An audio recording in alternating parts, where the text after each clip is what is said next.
Hello, my name is Tony Berard, and I've invented quite a few games now, board games and card games. Uh, so today I'm going to talk to you about fighting checkers. I just got this today. Fighting checkers, an upgrade to checkers in international draughts invented by Tony Berard. The difference between this game and the other game is if you look at the white square, it's no longer like the white background. Maybe you can see it better over here. See, that's like a gray. I made it a light gray color. And that's not really black anymore because I couldn't see the black pieces on the black squares and I couldn't see the white pieces on the white squares. It was getting quite frustrating in my earlier video. So I adjusted the colors of the squares. So and then I ordered another set. So this is my second fighting checkers set. So I'm going to open the box and see how everything looks. So you get to see me like a kid in the candy store. So I got the box open. So here's what it looks like when you order one. It comes with packing in there. So I'm going to remove the packing. And I will get rid of the packaging.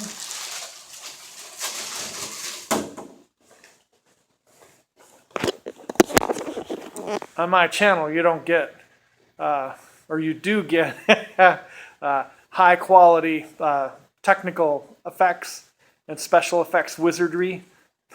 Just kidding. Anyway, I'm going to put this back down and unwrap this. I've got to undo these. These are the pieces. It says, oh, somebody hand wrote on there, Fighting Checkers. That's the name I gave it, and somebody hand wrote that. So somebody knows the name of my game in the world. Now it's known as FC. Look at that. So, comes with a little thing here. It says, this game contains laser cut components. Laser cut items will have a slight amount of soot on and around the edges, which can quickly be wiped off. They will also have a campfire-like smell for about a week after being taken out of their bag. Well, I'm going to take them out of their bag now. And a week from now, I guess it won't smell like campfire. Chestnuts roasting on an open fire. Anyway, it's about that time of year, too. Christmas. It's right here. Alright, well, it definitely is no longer black. So I'm hopeful that the pieces can be contrasted well on here.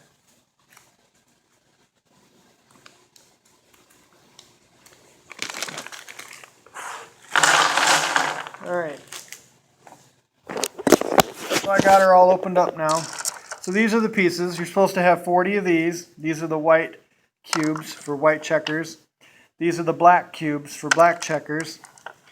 When you crown a black checker, you get a black star in its place. And when you crown a white checker, you get a white star. So let's see what these guys look like on the board. Well, you can clearly see the white on the white. The black,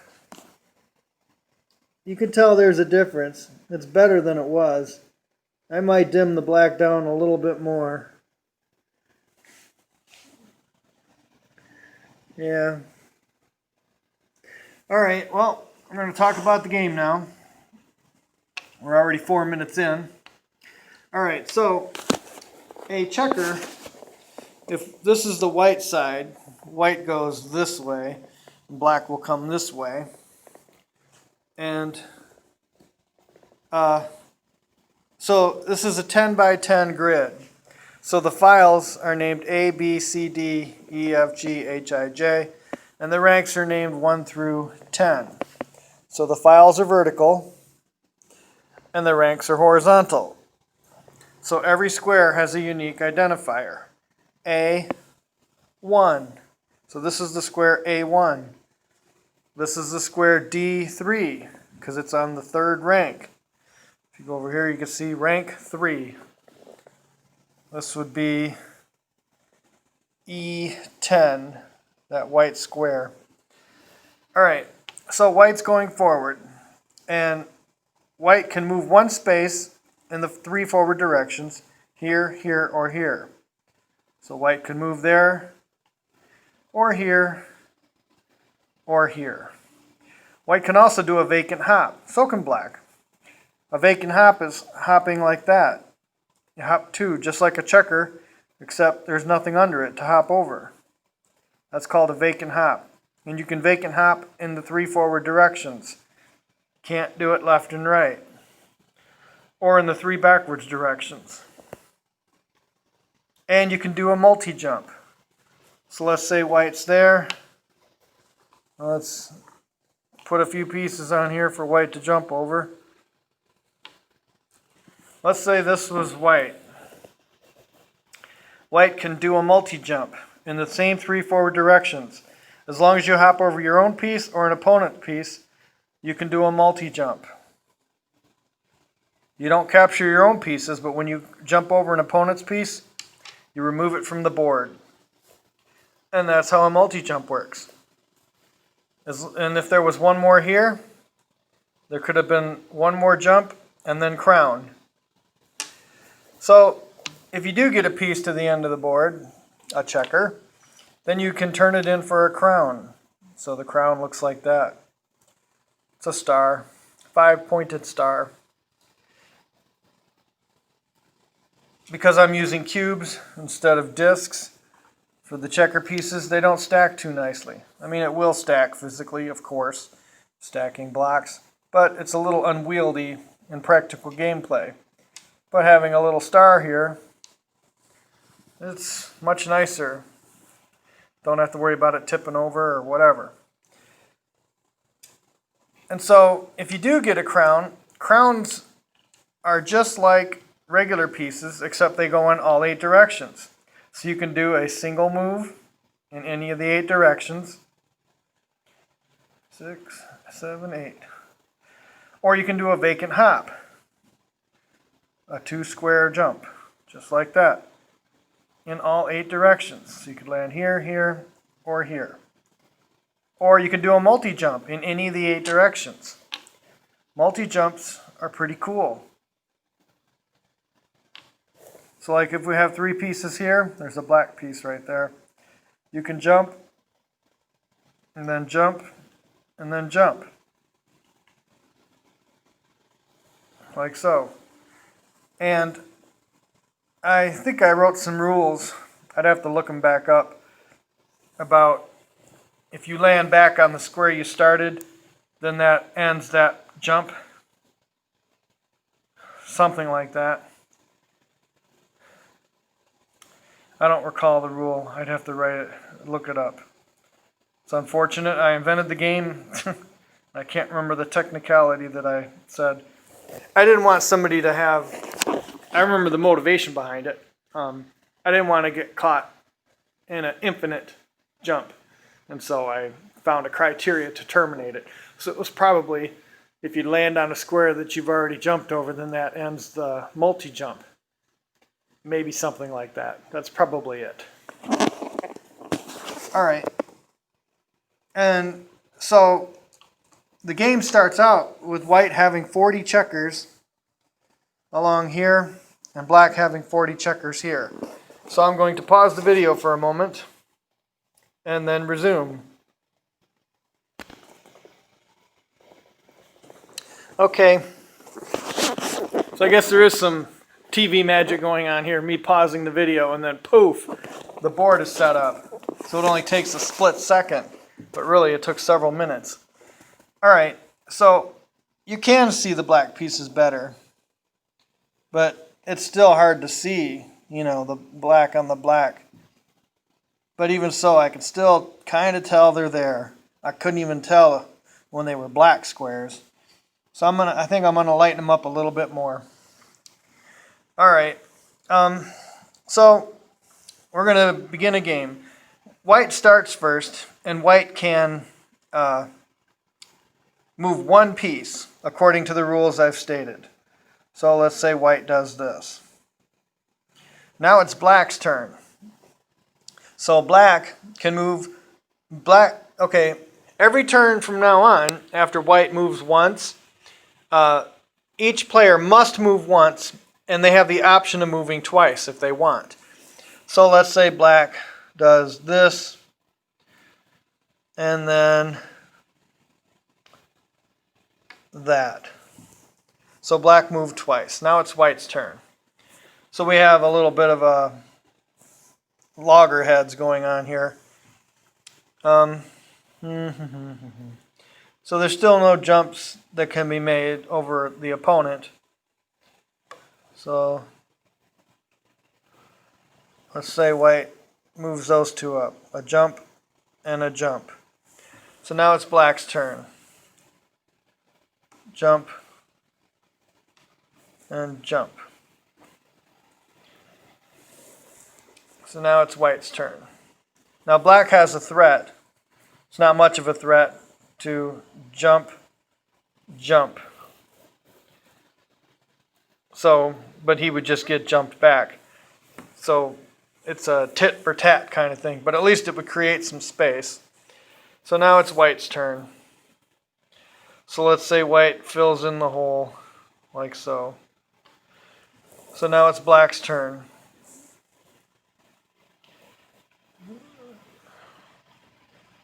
Yeah, if white could get something going on over here. Oh, yes. So white can do something. So let's say white moves a single turn there and then does a multi-jump. Jump, jump, jump. And then he can capture white's piece. So now it's white's turn. So let's say white jumps once, and then white gets another turn.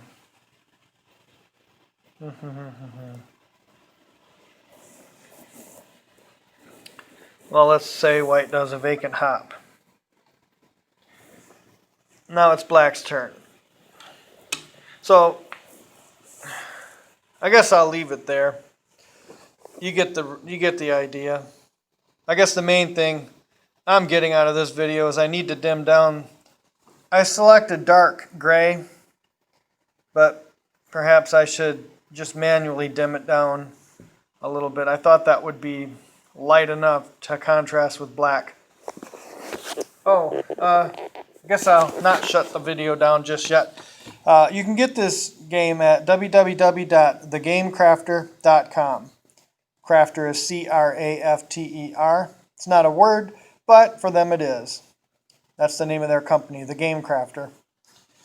And I have also invented a deck of cards.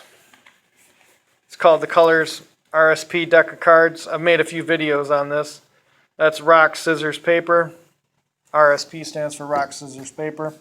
And these are some of the games I've invented for it, and I have some videos for these. Yes, I have videos for these 3 solitaire games. I don't think I have a video for Crazy Colors, but I have a document I wrote for it.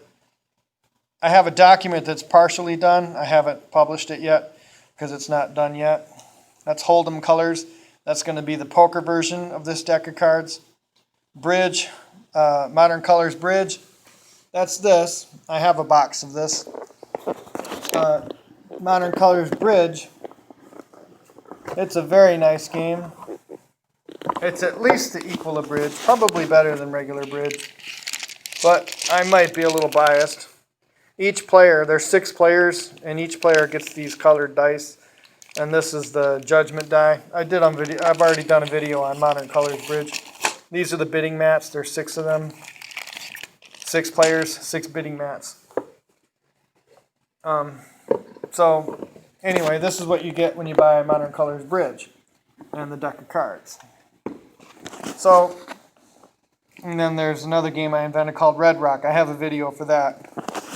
That's like blackjack, except it's there's no jacks and there's no black suits in the deck. So, but there's the 6 colors: red, orange, yellow, blue, green, purple. So I chose red, and there's rock, scissors, paper instead of jack, queen, king. So I chose rock. So I called the game Red Rock. So anyway, it's a nice game for 2 players. I modified the casino rules slightly to be able to make it a 2-player card game. All right. So it's a great game, fighting checkers, and these card games are great. You can get this deck of cards too. If you type in the Colors RSP deck in the search box on thegamecrafter.com, you'll be able to get this deck of cards, but you could get fighting checkers also. So these are my contributions to the public. These are very well designed games. I put a lot of thought into them to get them to function well, to be fair, to be interesting, playability, all of that. You know, I've been designing games for like 30 years, so I know a thing or two about what I'm doing. So this is Tony Berard signing off.